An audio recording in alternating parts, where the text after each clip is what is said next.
What's up, guys? I'm your host, Steven, hashtag 40 Acre Addicts. Today's topic, Steve Sarkisian and the rest of our guys' interviews.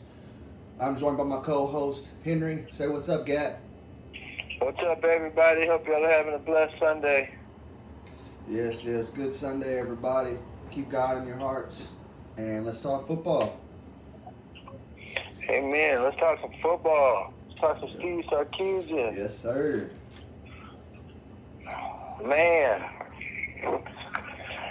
So, Gat, what do you think about Xavier Worthy's speed being mentioned almost every day? Saying that he's mentioned to be, because he's already the same built, to be just like Hollywood Brown. I mean, does he come out and start against Louisiana? Maybe. I guarantee we see him on the field during that game. Right now, Yeah, for the life of me, I don't know who the starting receiver core is going to be.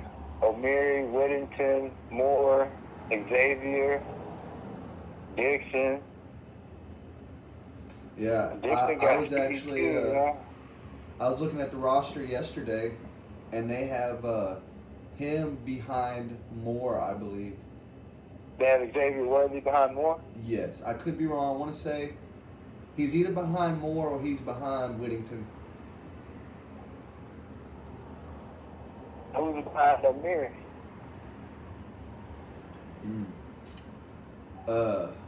Not Alvante or Dixon. What's his name? The one you like. Devontae Dixon? Devontae Dixon. Yes, he's behind O'Meary. Yeah, see, I mean, whew. Deep. And hey, my boy Foster got that starting position, but hey, I still think, like they said, from what I heard, they're going to be rotating Schooler in there just as much, because what Steve said was, I'm going to feature all my best players. But if there is a position like strong safety or even free safety where you have two dogs at the position, we're gonna see them both get to play. They're both gonna have plenty of opportunities To create turnovers. And I can't wait to see what both them boys do. You imagine if we got two safeties. Our defense as a whole does.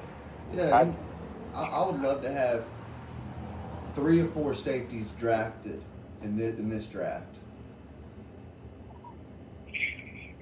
Yeah, that would be awesome. I mean, let me take that back. I'm including corners too, so let me rephrase the defensive backs, safeties and corners, and that's what I meant. You know, like a Jameson, Thompson, Foster, and Schooler are who I have in mind.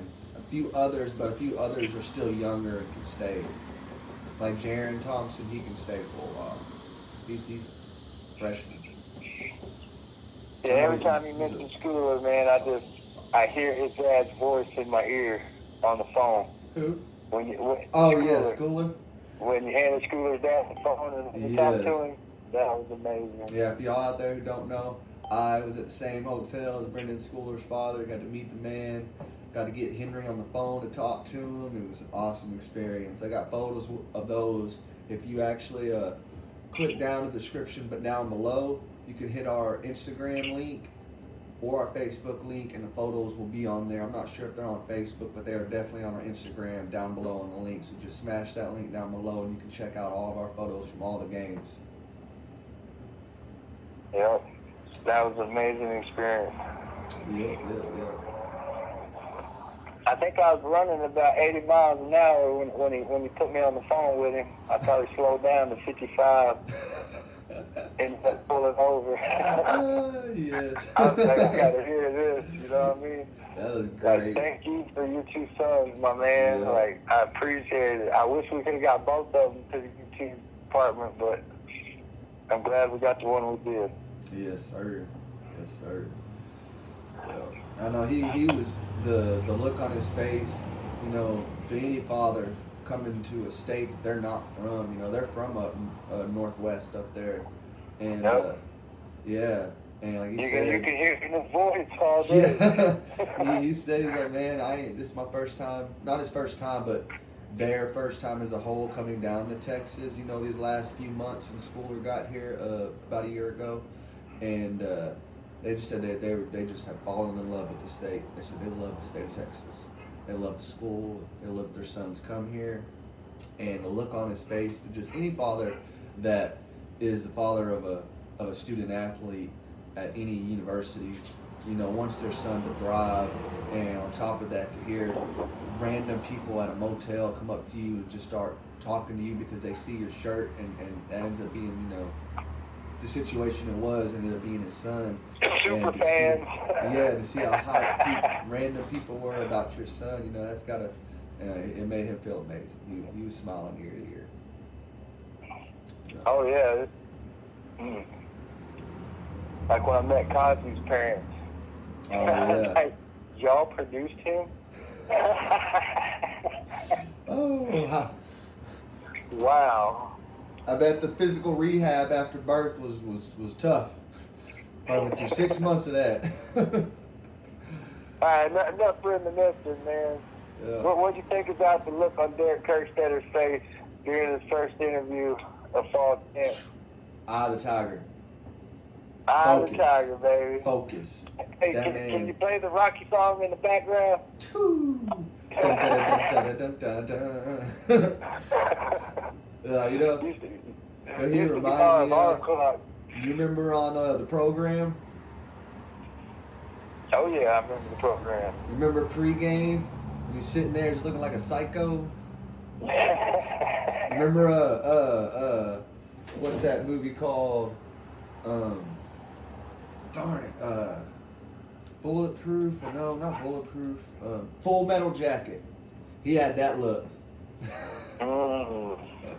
This is my wife. This is my God. Yeah. One is for pleasure, one is for fun. Yeah. I think something like that. And everyone's been saying now that we're actually seeing these receivers this first 2 days and seeing, you know, more give that comment earlier. Man, this is all I gotta say. Our O-line is the only one under question, I guess you could say. And I believe that Derek Kerstetter has got this on lock. He just got this look like there ain't no worry in his eye. He knows it's 100% business. Like, I think it's going to go off this year. Our O-line is going to be I feel solid. the same way. That's what I'm conflicting about. Is I don't know who people are excited about, the offense or the defense. I don't know. I want to be more excited about our defense because I really feel like it's the real deal. But hearing more say at every play, somebody's open. Whoo! I know that it's going both ways, man. And I mean, what are the teams that you know of, on the top of your head, that in every play in real games, somebody's open and they're making bombs almost every play? Oklahoma, Ohio State, Clemson, Alabama. Now, where do you see those teams at every year? In the playoffs. Yes, sir. The teams that have a man open every single play, like we were just talking about with Mac Jones. If Mac Jones was a 3-star quarterback coming into the system and Steve Sarkisian was able to have just so much talent around him, he didn't need to be that good. All he had to do was live in that 3 seconds between him and Najee Harris, or live in that 5 seconds where you have a solid offensive line that's going to give you 5 seconds to find somebody. And like Moore said, somebody is going to be open. And when that person's open, I mean, it's easy. It's easy for the quarterback. I'm not worried about the quarterback battle. I don't think it matters who the quarterback is at all. I think we win with regardless who starts. Yeah, I honestly could see Casey winning this year and Hudson winning next year and the year after. So, honestly. Well, I don't know. I think that. But I didn't. Let's go back. I didn't feel excitement. Huh? I didn't feel this excitement when I know it's the honeymoon phase or whatever, but I don't know. I feel different this time around. Yeah. Like maybe it's the third time's a charm since Mac I Brown. did want to add something on maybe your, it's just all the hype. I don't know, man. I feel different this year. Yeah, I agree. I did want to add something on your quarterback starting for the next few years. I agree with Hudson taking over next year, but here's something I want to throw out there and see if you agree on. I'm starting to believe the Sam Ehlinger era of quarterbacks is over. Texas. Having Sure. having a quarterback stay with you for 4 years till his senior year is over. If he has one solid ass successful year or two solid successful years, he's gone. NIL, too much money, the way this is turning into, man, like with Quinn Ewers, not even staying for his senior year in high school and jumping straight to Ohio State. What says he gets one good season at Ohio State, he don't jump off to the NFL. Yeah, and to piggyback off of, Sark turned a 3-star Mac Jones into a first-rounder after 1 year playing. 1 year. One season. 1 year. One season. Yeah. A 3-star. Hudson Card ain't gonna need 2 We don't have any 3-star quarterbacks. If Casey, you know what I mean? if Casey gets us the conference win, he moves on. Hudson He comes moves in. on. Hudson Hudson comes does in. it the next year. Yeah, wins the Natty or at least gets in the playoffs. He's going to the NFL. First, second, third round pick. It's just, man, it's gonna start being really hard. If Casey wins this year, I think that locks in Arch Manning coming in. Yeah. I honestly believe that Casey wins this year. I'm talking about winning the Big 12 championship and making an appearance in the playoffs. Can you imagine going to spring Which game was with never done. Malik, Hudson, and Archie all fighting for the starting job? Can you imagine that battle? You just made me wet my pants a little bit. Since when that happened in Texas, you know what I mean? Bro, by then, me and you need to get sideline passes. We need to figure out how much the spring game sideline passes are. Because they got to be cheaper than a real game sideline passes. So let's just try to hit up the spring game sideline passes. Get to sit there and meet all the players. That'd be awesome, bro. Oh, man. I have so many questions. We're going to get kicked out. Boo! I didn't try to joke everybody. I do got a little concern, which is not on Sharp. This is all players' responsibilities. This is not a coach responsibility. Coach can only say it so many times and emphasize on it, but he can't put it in your body. You have to do it yourself. And that was the comments on this first day of practice.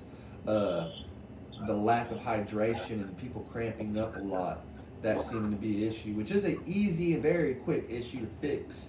But what it tells me is some of these cats might not have been taking the off time as serious as others.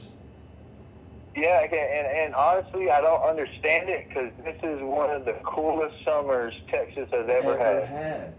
Ever. Like we're having record low breaking temperatures. Last week was in the 80s. Yeah. And we're in August. That doesn't happen in Texas. No. You know what I mean? Like they should be on top of their game because it's 110. Yeah. We work outside for a living. And after this blizzard we had, I thought it was gonna be a record heat. Like I thought it was gonna be 115 this year, all year. Yeah, man. Like, Honestly, the time in West Texas is unbelievable. You imagine all these freshmen coming in for their first fall camp of the University of Texas, and they're out of state, and they're thinking, "Oh God, man, this Texas heat is horrible." Just wait till next year, brother, when the heat actually comes back. Seriously, we just had a 100-year winter storm come in, and it cooled this summer off. Like, thank you, Jesus. What a blessing. Hey, I got something to comment. Josh Moore on his weight gain. What pounds was it? It was at 162, and now he weighs 174. 12 pounds. Which for someone of that kind of body frame shows a lot. But you know what that's very similar to? You remember back when I was showing you Hollywood Brown's weight gain that he had on the little Instagram NFL post? Oh, yes. You know what his weight process was from? I can't remember if it was 162, but it was like 161, 163, right in that range, and he jumped to 182. So it's almost a very similar weight gain as Moore. And on top of that, when Hollywood Brown put on that weight that second season in the NFL, it showed when the second season started. He improved a lot from his rookie year, and his rookie year was sick. I think his first touch in the NFL was like a 50, 60-yard reception for a touchdown. And it wasn't like a bomb thrown super deep. I think it was a kind of a post route, probably like 20 yards out, and then he burnt everybody for the other 30, 40 yards. How long has it been since we had a consistent deep threat passing game? For all year? Yeah, just a true consistent, not like Elder.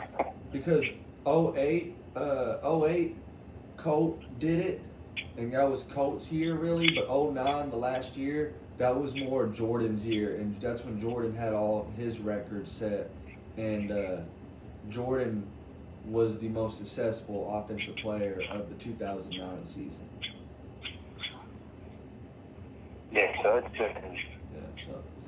We're fitting to see something we haven't seen in a long time. I believe it. I don't feel the same way that I felt with Herman when Herman came in.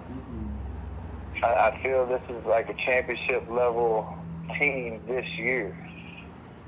And that's what I think Steve even emphasized on. Steve said that, I'm not over here building a program. I'm not over here trying to build something for the future. I'm over here trying to he didn't say Bob Stoops, but I'm over here trying to build for right now. I'm trying to build to win a national championship right now. Not in those exact words, but that's how he emphasized it.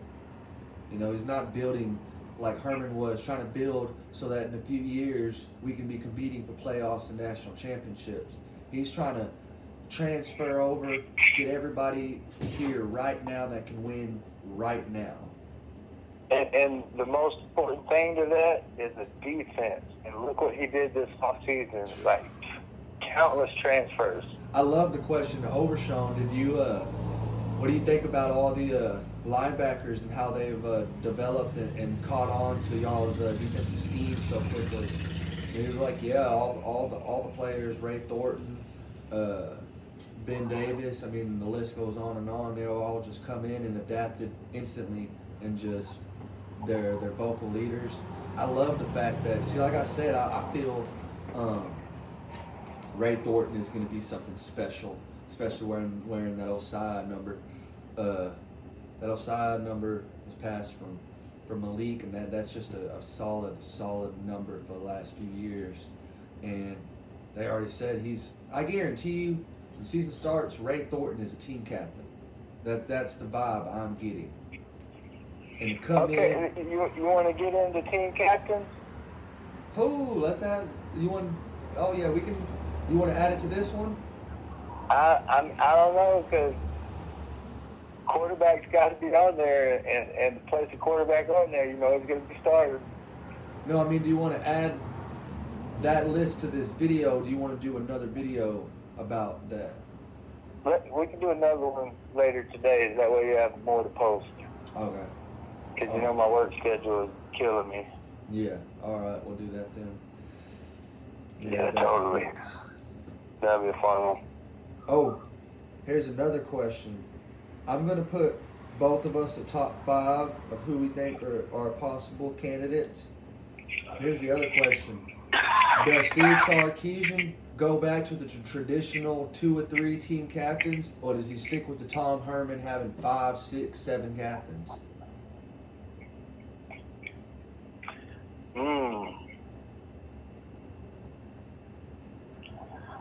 Yeah, I don't see him having more than 5. But, I mean, I could see him having 5. Because I could name 5 leaders right now. Yeah, we can name more than 5. Yeah, easy. Yeah. So, yeah, that's going to be a battle right there, boy. I think he's going to be walking out on the field if you want to get real. I want to see Foster, boy. I want to see Foster do his thing, man, this season. I tell you what, I feel. I do too, man. I do too. In a bad way. Yeah, because he just, like they said, him, Cook, Jameson, I think more than anything, his returning is what has kept him so high in regards to being a top player and a high draft pick. But the defensive back, I'm not doubting any of his corner skills. He is a damn good corner. But I feel like him, Thompson, and Foster all just weren't developed to their full potential. And I feel with Gideon, Kay, and what's the last coach from Notre Dame? I can't get on my head. Joseph. Yes. Terry Joseph. I feel them are going to put all of them in the right place. I feel this will be a year that not only our defense is back, because I mean, our defense is going to be scary. I'm not kidding. Let me go back to these things me and you were doing, because Robert was so off and me and you were so much more on. I love you, Robert, but man, he ain't counting in Coach K, boy. Yeah, Coach K doesn't like to let people score more than 17, 18 points. Yeah. Period. He's going to get mad if you let him score 3 touchdowns. He's going to be upset. They said he don't scream and all that, but I guarantee if they let up 21 points, he's going to be mad. He got a reputation on the line. Yeah. And I think, man, Sark did his thing this offseason and just brought in everybody he could from the transfer portal to help our defense. You know what? I don't even know if this one's real or not, or if somebody was just playing a joke. But I know mine was real. My score for the Kansas game was 0-84. Us winning. Wow. That was the one I said that it's Kansas. Last time playing Kansas. Our last easy game. It should be our easiest game besides Rice. And already having us blowing out Rice too. But I had us going 84-0 because if we're winning and in a positive way by then, our team should be in such a flow that Kansas shouldn't be able to do anything. But somebody else put 0-137. I don't know if they was just being funny or what. That's not even realistic. I think they would just stop the game at that point. So that's the PlayStation game. That's the score of the PlayStation game. Yep. Which I hope Bajan is on the cover of when it comes back here in a year or two. Oh my goodness. Yeah, it's gonna be nice. I know our running back core this year is gonna be wicked, and next year we're bringing in Blue, Jaden Blue. Yeah. Dang. That's gonna be sick. Yeah, man. Things are looking up. I got a question. How do you feel about Jatavian Sanders showing out at the tight end position? They said they might still play him at the end on defense, but you know, his position is still undecided. But for now, they have him as tight end.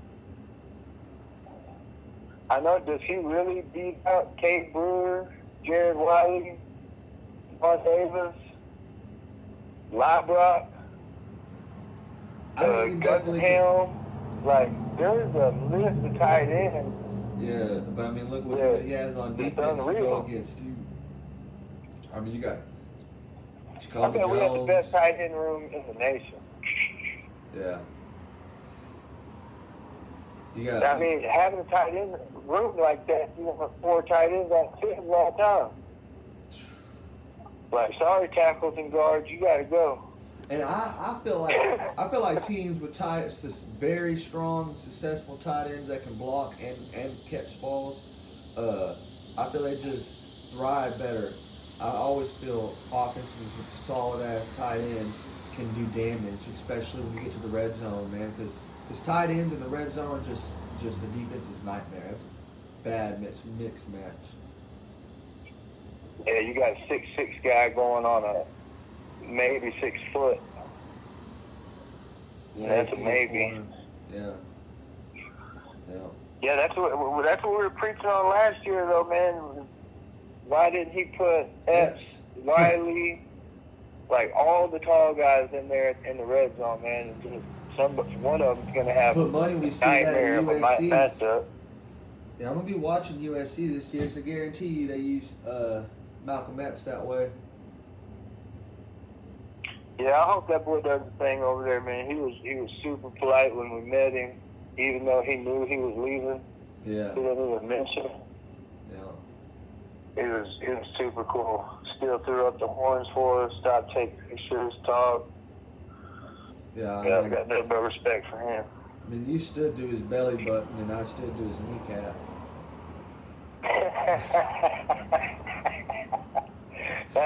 That's a fact. Looked like one of the tallest men I've ever met in my life. Man. When I went to go shake his hand, I had to look directly up. Like, straight up. Yeah, looking all underneath his goatee and everything. Yeah. Like, dang. Again, man, you got a booger up there.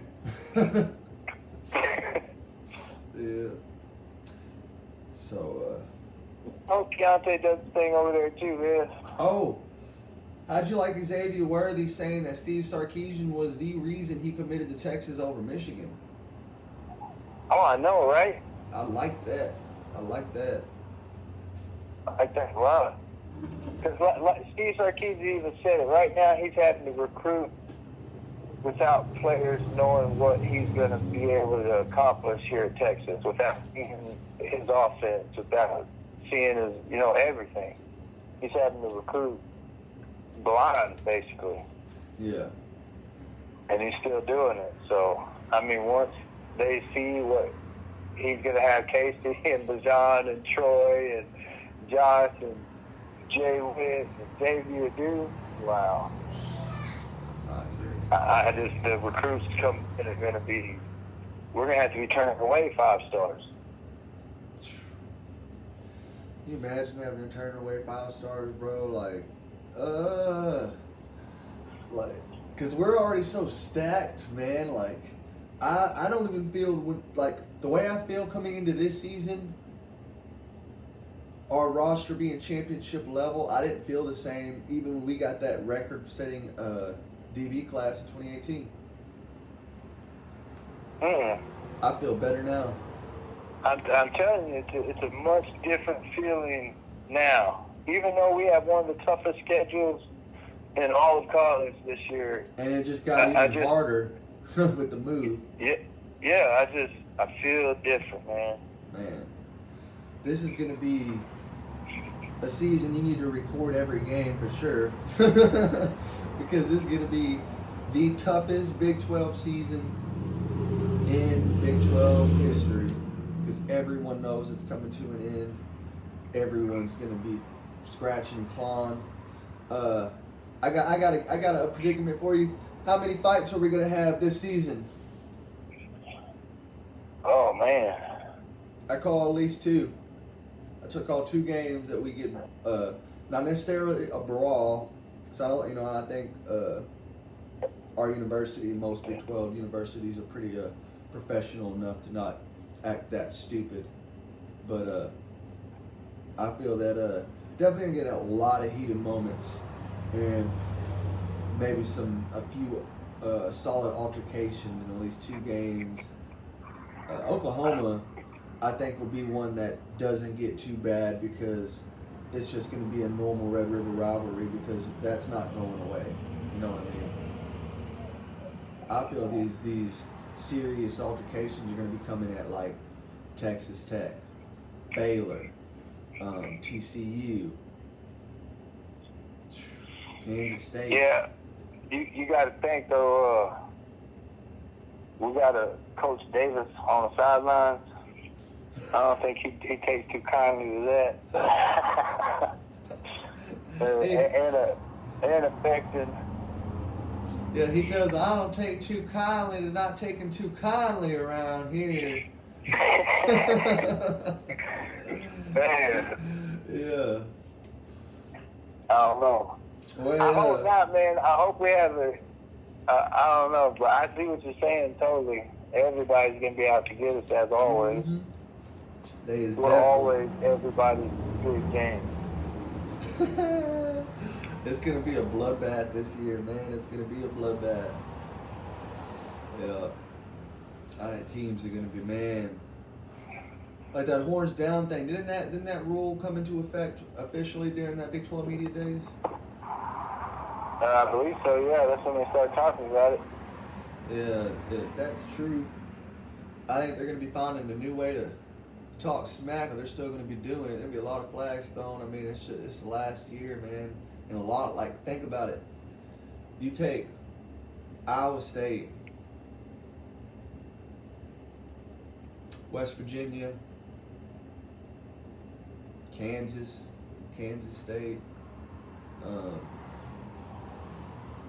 hell, even possibly Baylor, teams that we may not play again for the next 10, 20, 30 years. And on top of that, if it's a team like Baylor, I didn't want to mention them, but Baylor, TCU, or Texas, there's a chance that they could, play again sooner. But even then, could you imagine not playing Texas Tech again for like another 25 years? It wouldn't hurt my feelings, man. we take Chris Beard from you, we beat you one more time, and then we say, fuck you. I'm right here by Lubbock, man. I'm only a few hours south of Lubbock. Yeah. There's nothing special about this land. Oh, man, that is hilarious. Nothing. That is hilarious. There's nothing out here. On the drive out here, it's just sleep time. Nothing but old tumbleweed and an armadillo. Man, tumbleweeds and dirt. Oh, man, so, who do you think we play in the conference? Iowa State or Oklahoma? Oklahoma. Oklahoma? Oh, yeah. Man. I think Iowa State's going to come out and probably go 6-0, 7-0 because they don't really play anybody tough. You can look that up real quick if you want, but I think their first 7 games are pretty much walkthroughs. And then the last half of their schedule is the tough one. So Iowa State will be up there in the top of the division for at least half the season until the real games start. Check that out, though. You doing that? This is one, man. I feel even over Oklahoma, Iowa State is the most loaded team. Just out of, returning starters, of course. Okay, so because they have Iowa State's playing Northern Iowa, and then they're playing Iowa, and then UNLV, then Baylor, then Kansas, then Kansas State. So that's 1, 2, 3, 4, 5, 6. Well, Kansas State's something, so I'd say they don't got nothing till K-State. Yeah, so 5 games, and then they got Kansas State. That was a that's a Then jaw they got dropper, Oklahoma bro. State. Wow. West Virginia. and then us. If Texas had that to start every year, we would never be going in the Red River undefeated. Hello. We'd be undefeated every time. I think I said that backwards. It's okay if I did. Y'all know what I meant. Anyway. Well, hey, Gat, you want to cut this to a end and jump on this top 5 team captains? Yeah. All right. So. Yeah, let me take a break and use the restroom. Well, we're out of here, y'all. Y'all, before we do jump off of here, one thing I almost forgot to bring up. We will be at DKR Stadium in Austin, September 18th, right, Gat? Yes, sir. September 18th. Tune in early that morning. We'll be at the Tower, recording live. We'll be at the stadium, recording live. Halftime, recording live at the stadium. In the game, recording live at the stadium. On the drive home, probably gonna stop at a Buc-ee's and be live. So y'all tune in September 18th because that is gonna be a crazy day. Y'all gonna get to see stuff that I guarantee you a lot of you probably never seen before. So y'all tune into that. Like always, hit that subscribe button and hook 'em. Hook 'em.